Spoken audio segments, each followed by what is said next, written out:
Laura Horvath wins this event, she will cut 55 points off of that 60-point deficit. Toomey can still hang on to the overall lead.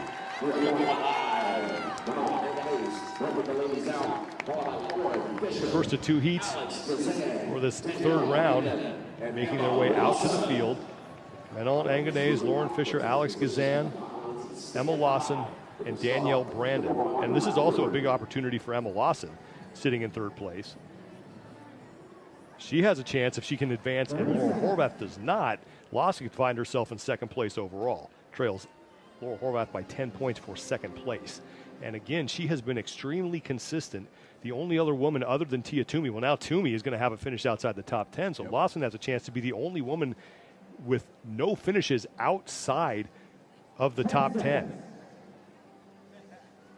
Here are your lane assignments for this opening heat in round 3.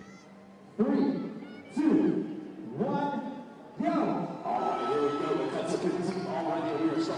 No problem on the first log. Everyone under the second. Lawson getting hung up in the back a little bit as Danielle Brandon, who is out front. Manon Anganese is going to be second to the bags, followed by Fisher and Gazan, and now Lawson just getting there on the left side of your screen.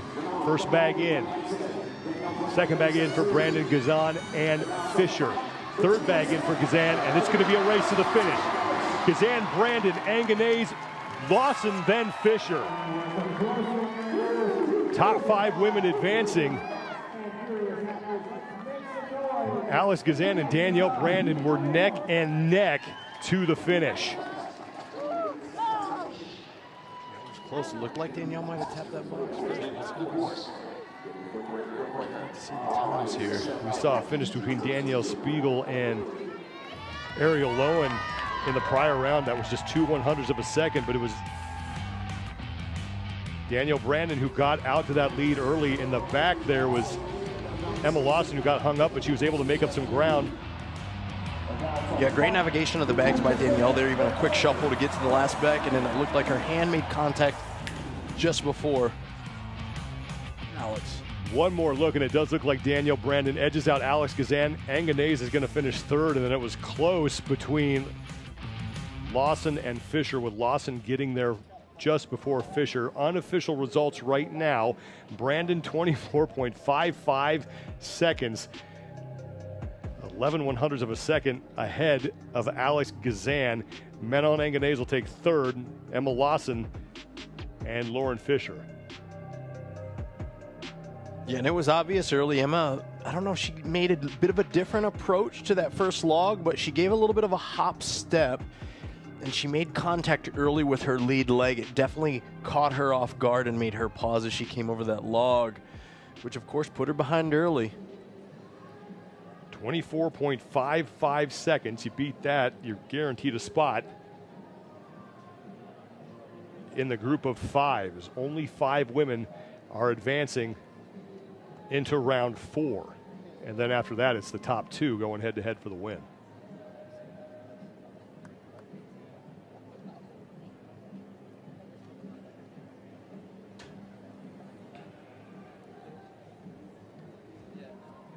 Women in the final heat, they're in the third base dugout, waiting to get sent out onto the field. Paige Menza will lead the way, followed by Laura Horvath, Danny Spiegel, Ariel Lowen, and Christine Kohlenbrander.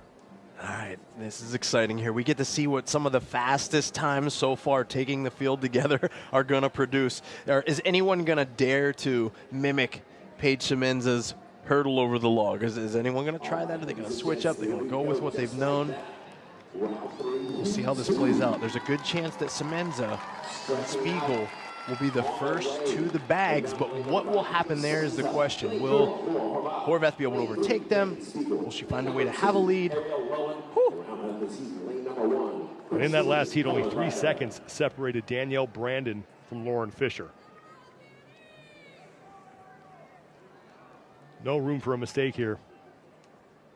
No, in this round. Athletes have to have complete tunnel vision. No matter what's going on around you, focus on the work ahead. Be where you're at. There's Laura Horvath, who's looking to carve a significant amount of points off of Tia Toomey's 60-point lead for the top spot in the overall standings. Horvath will be in lane number 4. 10 seconds.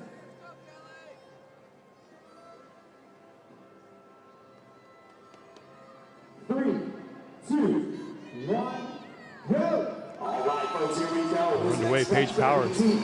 Pardon me, Paige Semenza up and over, no problem. Up and over again, that other log, no problem. She's about neck and neck, a little bit ahead now of Dani Spiegel. Semenza to the bag first.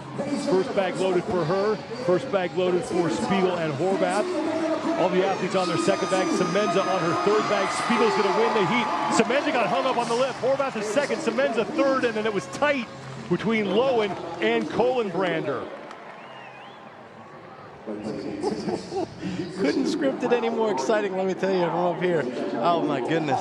These women are moving up and over those logs. That sprint is awesome. Spiegel can open up when she gets open space in front of her. She does a great job getting after it, driving her elbows back, knees up. She covers ground very well, as does Semenza. Spiegel was the second woman to the bags, and she was neck and neck with Paige Semenza. Semenza got that final bag hung up on the lip of that teeter, but really efficient was Semenza around those logs.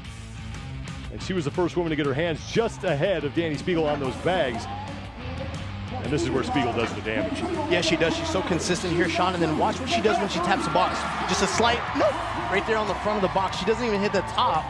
And so if it's this rule is to make contact, she's doing it in just the right place as early as possible. That's what you want to do to trip that time and make sure that you get your time across the line. Dani Spiegel will find herself in the final round. She had the fastest time unofficially that we have seen, 22.1 seconds. Laura Horvath looking to advance as well at 23.18. Paige Semenza, she was also faster than Danielle Brandon's winning time. Ariel Lowen and Christine Kohlenbrander. So it looks like Kohlenbrander 1/10 of a second behind Lowen, and that's going to be enough to possibly knock her out of the final round, because Danielle Brandon's time of 24.55 would slide in there in fourth place. But we'll wait for the official results. So 1/10 of a second is what might be keeping Kohlenbrander from that next round.